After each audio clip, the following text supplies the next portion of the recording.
ঠিক একই অবস্থা বাংলাদেশেরও। জালেম সরকারকে যদি আপনি প্রতিহত করতে চান অন্তর থেকে, আপনাকে দল মত নির্বিশেষে ঐক্যবদ্ধ হতে হবে। আপনি যতক্ষণ দলকে প্রমোট করার জন্য নামবেন, নইলে নামবেন না, সেই জালেম এত সহজে পরাস্ত হবে না, আল্লাহর নুসরতও আসবে না। আপনি যদি জালেমকে পরাস্ত করার জন্য ঐক্যবদ্ধ হন, নিজের ইগু প্রত্যেক দলের নেতার মধ্যে এবং কর্মীর মধ্যে ইগু আছে। আমার দল হলে আমি যাবো, নইলে যাবো না, তারা যাক।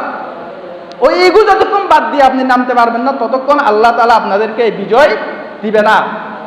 হ্যাঁ, আপনি বলেন তাইলে শেষ পর্যন্ত কি এই দেশ এভাবে শেষ হয়ে যাবে? না, এভাবে শেষ হবে না। আপনার মতো হাজারো মার্কেট থেকে চলে যান, আল্লাহ আরেকটা কম নিয়ে আসবে, তাদেরকে দিয়ে ঠিক আল্লাহ যুদ্ধ করাই এই দেশকে স্বাধীন করাবে, জালেমকে পরাস্ত করাবেই।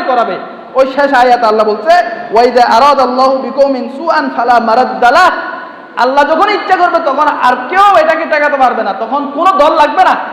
সব দল গর্তের মধ্যে থাকো, সব দল প্রয়োজনে তাদের বিক্রি হয়ে যাও, আল্লাহ তখন ঠিকই পরাজয় আনবে। কিন্তু আমরা যদি পরাস্ত করতে পারি, আমরা আল্লাহর কাছে সাহায্য পাবো, আমরা নিজেদের কৃতিত্ব ক্রেডিট এটা নিতে পারবো। আমাদের ঐক্যবদ্ধ হতে হবে। আল্লাহ কোনো জালেমকে কখনো ছাড় দেয় নাই। শুধু একটা হাদিস বলে আমি শেষ করতেছি, যে ব্যক্তি কোনো জালিমের শক্তি বৃদ্ধির উদ্দেশ্যে তার সঙ্গ দিল এবং তাকে সাপোর্ট করলো, জালেম সে জানে অথচ সে জালেম জুলুম করতেছে, তাকে সঙ্গ দিল, তাকে সাপোর্ট করলো, হাদিসে বলতেছে সে ইসলাম থেকে বাইর হয়ে গেল। নাউযুবিল্লাহি মিন যালিক। জুলুম এটা মারাত্মক। আল্লাহ তাআলা কখনো কোনো জালেমকে স্থায়িত্ব দেন না, কিন্তু জালেম থাকবে, এটা বিশ্বাস করতে হবে। যুগে যুগে জালেমরা এসেছিল, তাদের মহাপতন হয়েছে, ইতিহাস সাক্ষী। জালেম থাকবে না তা নয়, কিয়ামত পর্যন্ত জালেম আসবে, একের পর এক জালেম আসবে। কিন্তু আল্লাহ তাআলা এই জালেমদেরকে কিছু সুযোগ দেন। ওয়া উমলি লাহুম ইন্না কাইদি মাতিন। আল্লাহ তাআলা কোরআন মজিদে স্পষ্ট বলেছেন, আমি জালেমদেরকে কিছু সুযোগ দিয়ে থাকি। ইন্না কাইদি মাতিন, কিন্তু আমার কৌশল হলো মহা কৌশল। যখন আমি ধরবো, ইন্না বাতশা রাব্বিকা লাশাদীদ, কঠিন ভাবে আমি ধরবো। আল্লাহ তাআলা সুযোগ দেন, ছাড় দেন, কিন্তু ছেড়ে দেন না। মনে রাখতে হবে, কোন জালেমকে আল্লাহ তাআলা এই দুনিয়াতে ছেড়ে দেন নাই, তাকে ধরছে, সময় মতো ধরছে। কিন্তু আমাদের ধৈর্য ধরতে হবে। ইন্নাল্লাহা লা ইউগাইয়িরু মা বিকৌমিন হাত্তা ইউগাইয়িরু মা বিআনফুসিহিম। আল্লাহ তাআলা কোন কওমের, কোন জাতির ভাগ্য পরিবর্তন করেন না যতক্ষণ না তারা নিজেরা তাদের ভাগ্য পরিবর্তনের জন্য প্রচেষ্টা করে না। আমাদেরকে আমাদের ভাগ্য পরিবর্তনের প্রচেষ্টা আমাদেরকে শুরু করতে হবে। আমরা হা করে বসে আছি, আল্লাহ ভাগ্য পরিবর্তন করে দিবে এই আশায়। আল্লাহ বলতেছে, না আমি এরকমটা করি না, আমার নুসরত আসবে, আগে তোমাদেরকে নামতে হবে। আমার সাহায্য তখনই আসবে যখন তোমরা নামবে। আয়াত একদিক দিয়ে শুরুতে বলছে কোন জাতির ভাগ্য আমি পরিবর্তন করি না যতক্ষণ তারা প্রচেষ্টা করে না। শেষে বলতেছে কোন জাতির যদি আল্লাহ ধ্বংস চাই, কেউ ওই জাতিকে রক্ষা করতে পারে না। এখানে দুইটা বাক্য, অনেক গভীর কথা আল্লাহ তাআলা এখানে তুলে ধরলো এই আয়াতের মধ্যে।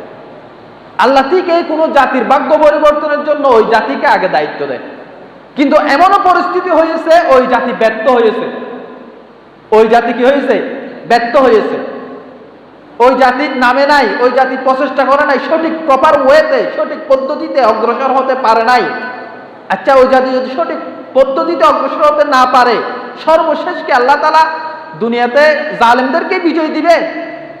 ওই একদম চূড়ান্ত পর্যায়ে কিন্তু আল্লাহর নুসরত আল্লাহ তাআলা নিজেই তখন খেলবে। এরকমও ইতিহাস পৃথিবীতে অহরহ রয়েছে। যেমন একটা আমি উদাহরণ দিই ছোট্ট। যখন আসহাবে ফিল মক্কাতে হামলা করতেছে, আলাম তারা কাইফা ফাআলা রাব্বুকা বিআসহাবিল ফিল আলাম ইয়াজআল কাইদাহুম ফি তাদলিল ওয়া আরসালা আলাইহিম তায়রান আবাবিল। তখন আব্দুল মুত্তালিবের কাছে অনেকে গেল, এখন তো মক্কা শরীফে হামলা, আব্দুল মুত্তালিব রাসূলের দাদা। আব্দুল মুত্তালিব আমি একক মানুষ, বুড়া মানুষ, আমি কিভাবে এই হামলা ঠেকাবো?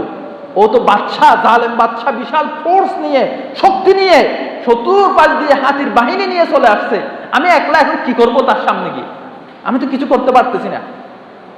এরকম এখন প্রতিরোধ করার মতো একটা গোষ্ঠী, একটা মুমিন গোষ্ঠী তো নাই। আল্লাহর সঠিক বান্দাদের একটা বিশাল একটা গুরুত্ব নাই? তা আব্দুল মুত্তালিব বলল, যার ঘর সে রক্ষা করবে, এটা আমার একই। ঠিক এই একই কাজ হয়েছে যখন আব্রাহা মক্কা শরীফে ঢুকলো হস্তি বাহিনী নিয়ে। আল্লাহ তাআলা তখন উপরের দিক দিয়ে কি ড্রোন পাঠিয়ে দিল, তখনের যুগের অত্যাধুনিক ড্রোন। আলাম তারা কাইফা ফাআলা রাব্বুকা বিআসহাবিল ফিল আলাম ইয়াজআল কাইদাহুম ফি তাদলিল ওয়া আরসালা আলাইহিম তায়রান আবাবিল। আবাবিল পাখি আমি পাঠিয়ে দিলাম, যাও তাড়াতাড়ি ড্রোন নিয়ে, ছোট ছোট ছোট ছোট এরকম বোমা নিয়ে ড্রোন নিয়ে যাও, রিমোট কন্ট্রোল ড্রোন। আল্লাহ তাআলা শুধু ইশারা করছে। সম্ভবত ড্রোনের আবিষ্কার এখান থেকে এসেছে, যে ছোট ছোট পাখি একটা ছোট্ট দানার মতো ফেললো, ওটা একেবারে হস্তি বাহিনী সবাইকে ধ্বংস করে দিল। ওয়ারসালা আলাইহিম তায়রান আবাবিল, আবাবিল পাখি আল্লাহ পাঠালো। এটা আমি জাস্ট উদাহরণ দিচ্ছি। যখন পরিস্থিতি এরকম হয় যে জালেমের প্রতিরোধ করার মধ্যে কেউ থাকে না, আল্লাহ স্বয়ং গায়েবীভাবে ওই জালেমের প্রতিরোধ করে থাকেন।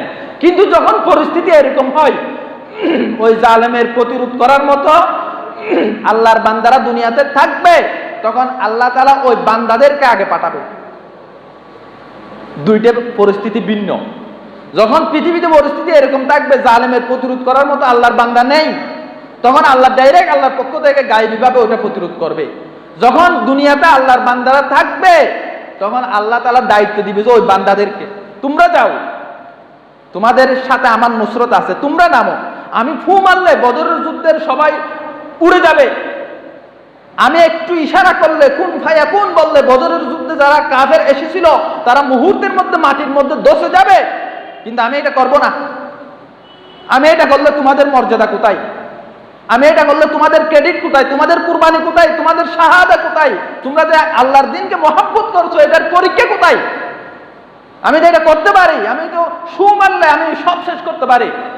হ্যাঁ, আমি নুসরত করব, তোমরা নামো, ক্রেডিট তোমাদের হোক। তোমরা যদি আল্লাহর দ্বীনকে সাহায্য করো, আল্লাহও তোমাদেরকে সাহায্য করবে। তখন আল্লাহ ফেরেশতা পাঠিয়ে দিল, যাও বদরের যুদ্ধে যারা মুসলমান নেমেছে তাদের পক্ষ হয়ে ফেরেশতা যুদ্ধ করো। কাফেররা অবাক হয়ে গেছে, 313 জন, কিন্তু এত এত এত চতুর্বাস দিয়ে আমাদেরকে ঘিরে ফেললো কিভাবে? আশ্চর্য হয়ে গেল। ফেরেশতারা এইভাবে মানিক তরবারে বহাচ্ছে, এমন ভাবে মুহূর্তের মধ্যে কাফের পরাজিত হয়ে গেল। সুবহানাল্লাহ। তাহলে আল্লাহর নুসরত কখন আসছে? আল্লাহর নুসরত আসছে যখন আপনি আপনার সর্বোচ্চ ত্যাগ দিয়ে আল্লাহর রাস্তায় নামবেন। এখন আপনি হা করে বসে আছেন, আল্লাহর নুসরত আসবে, তাও আসবে। আপনি ব্যর্থ, সর্বশেষ আল্লাহর নুসরত আসবে। এখানে আর আপনার কোনো ক্রেডিট নেই, আপনার কোনো মূল্য নেই। নাইলে আপনি একেবারে হাত গুড়িয়ে বসে থাকেন, আপনার মতো আমার মতো হাজারো হাত গুড়িয়ে বসে থাকেন। আল্লাহ বলতেছে, কোরআন শরীফ বিভিন্ন আয়াতে আছে, তোমরা যদি কেউ আমার দ্বীনকে সাহায্য না করো, আল্লাহ তাআলা এমন কওম নিয়ে আসবে যারা আল্লাহর রাস্তায় জিহাদ করবে, আল্লাহর দ্বীনকে মুহাব্বত করবে এবং আল্লাহর দ্বীনকে বিজয় করে ছাড়বে। এটা আল্লাহ এরকম কওম নিয়ে আসবে। কিন্তু প্রথম দায়িত্বটা আমাদের। কোন জালেমকে পরাস্ত করতে চাই, প্রতিহত করতে চাই, প্রথম দায়িত্ব আমাদের। আমরা কি করতে পারি আমাদের জায়গা থেকে?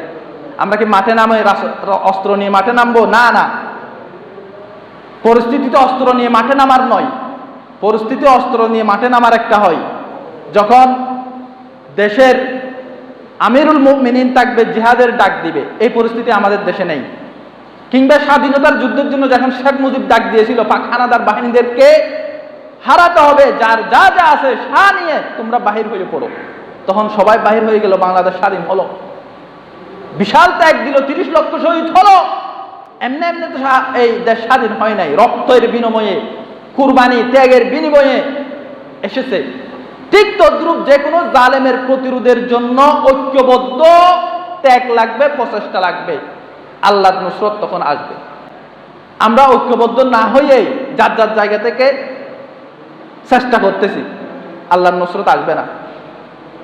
আমি কিছুদিন আগেও বলছিলাম কাকে যেন, যখন আরব ইসরায়েল যুদ্ধ হলো, আর ইসরায়েল যখন প্রথম আত্মপ্রকাশ ঘটলো 1960-70-এর দিকে, তখন আরব চতুর্পাশে, ইসরায়েলের চতুর্পাশে আরবরা আসে।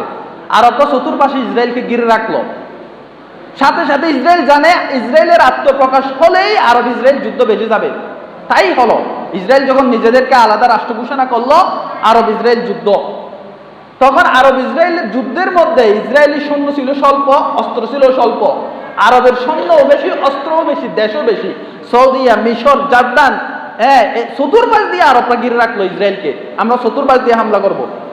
তখন ভারত উপমহাদেশের একজন প্রখ্যাত ইসলামিক গবেষক ছিল, অনেক বড় উঁচু মানের ইসলামিক লেখক ছিল, যার লেখা আরব বিশ্বে প্রভাব ফেলে। উনি বলেছিল এই যুদ্ধে আরবরা হেরে যাবে, ইসরায়েল জিতে যাবে। এই যুদ্ধে আরবরা হেরে যাবে, ইসরায়েল জিতে যাবে। সবাই অবাক, ইসরায়েল তো সৈন্য কম, মাত্র ছোট্ট একটা দেশ, মাত্র আবির্ভাব ফলো। আরব তো বিশাল, চতুর্পাশ দিয়ে গালফের রাষ্ট্রগুলো, কতগুলো রাষ্ট্র, কাতার, কুয়েত, বাহরাইন, ওমান, কতগুলো রাষ্ট্র। হয় না, তারপরও আরবরা হেরে যাবে, ইসরায়েল জিতে যাবে। ওর কথা কেউ বিশ্বাস করে নাই। হয় না, আপনি ভুল বলতেছেন। ও বলতেছে আমার গবেষণা বলতেছে এই যুদ্ধে আরবরা হারবে, ইসরায়েল জিতবে। ঠিক এই দেখা গেল, যুদ্ধ শেষে আরবরা ঘরের মধ্যে ঢুকে গেল, আরবরা হেরে গেল, ইসরায়েল জিতে গেল। ইসরায়েল আরো বেশি সুসংগঠিত হয়ে গেল, আরবরা যার যার জায়গা থেকে হামলা করে প্রত্যেকে ঘরের মধ্যে ঢুকে গেল। এরপরে আবুল হাসান আলী নদভীকে জিজ্ঞেস করা হলো আপনি কিভাবে এই ভবিষ্যৎবাণী করেছেন? বা আমি দেখতেছি আমার অন্তর্চুক দিয়ে ইসরায়েল পরিকল্পিত এবং সুসংগঠিত তাদের যুদ্ধের পরিকল্পনা তারা 1 বছর আগে থেকে নিয়ে নিছে।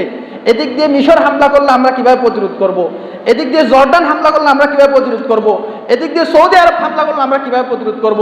তারা 1 বছর ধরে পরিকল্পনা করেছে, ট্রেনিং করেছে, অস্ত্র নিয়েছে, যুদ্ধ করার জন্য সর্বাত্মক প্রস্তুতি নিয়েছে।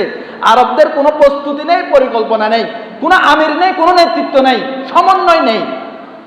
এই শব্দগুলো মনে রাখবেন, কোনো নেতৃত্ব নেই, সমন্বয় নেই।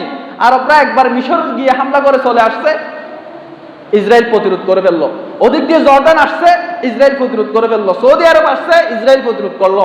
সমন্বয় নেই। একসাথে যদি আরব একজন লিডার বানাতো যে ঈশ্বর আমাদের একজন সেনাপতি প্রধান হবে, তার নেতৃত্বে আমরা ইসরায়েলের বিরুদ্ধে যুদ্ধ করব, তাইলে ওই যুদ্ধে আরবরা জিততে পারতো। কোনো নেতৃত্ব নেই, কোনো সমন্বয় নেই, কোনো পরিকল্পনা নাই। শেষ পর্যন্ত ইসরায়েল জিতে গেল। ইসরায়েল হারার পথে সাথে সাথে চুক্তি দিল, যুদ্ধবিরতি চুক্তি। তখন আমেরিকা, জাতিসংঘ নতুনভাবে ইসরায়েলকে আবার অস্ত্র দিয়ে সহযোগিতা করেছে। দ্বিতীয় দফায় আবার হামলা করেছে, আরবরা একেবারে ঘরের মধ্যে ঢুকে গেছে। এখন সেই আরব ইসরায়েলের সাথে হাত মিলাচ্ছে। পরিস্থিতি কোথায় চলে গেছে দেখেন। যে আরব ইসরায়েলের সাথে যুদ্ধ করেছে, সেই আরব ইসরায়েলের সাথে নেগোসিয়েশন করতেছে, তাদের সাথে হাত মিলাচ্ছে, তাদের সাথে বন্ধুত্ব করতেছে, তাদেরকে বিছা দিচ্ছে। আরব আমিরাতে, দুবাইতে তাদেরকে উন্মুক্ত করে দিচ্ছে। সৌদি আরব তাদের সাথে দফায় দফায় বৈঠক করতেছে। যে ইসরায়েলের সাথে আরবরা যুদ্ধ করছে, ওই সেই ফিলিস্তিন তখনও যুদ্ধ, এখনো যুদ্ধ করতেছে। বেচারারা এককভাবে যুদ্ধ করে পারতেছে না, বারবার মরতেছে। সর্বশেষ ইসমাইল হানিয়া মারা গেছে, আল্লাহ ব্যস্ত নসিব করুক। পুরা পরিবার শাহাদাত হয়ে গেছে।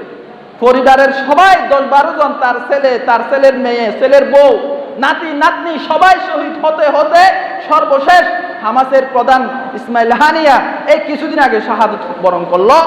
ইসরায়েলের গোয়েন্দা বিমানে মারা গেল। পরিকল্পিতভাবে ইসরায়েল কাকে কিভাবে মারতে হবে পরিকল্পনা আছে, মুসলমানের পরিকল্পনা নেই, ঐক্য নেই। ফিলিস্তিনকে গায়ে লাগাই দিচ্ছে, তোমরা যুদ্ধ করো, আমরা আরব ইসরায়েলের সাথে বন্ধুত্ব করব, তোমরা যুদ্ধ করো। আমরা ইসরায়েলের সাথে কি করব, বন্ধুত্ব সম্পর্ক রাখবো। ফিলিস্তিনিরা তোমরা এককভাবে যুদ্ধ করো, দেখো তোমরা পারো কিনা।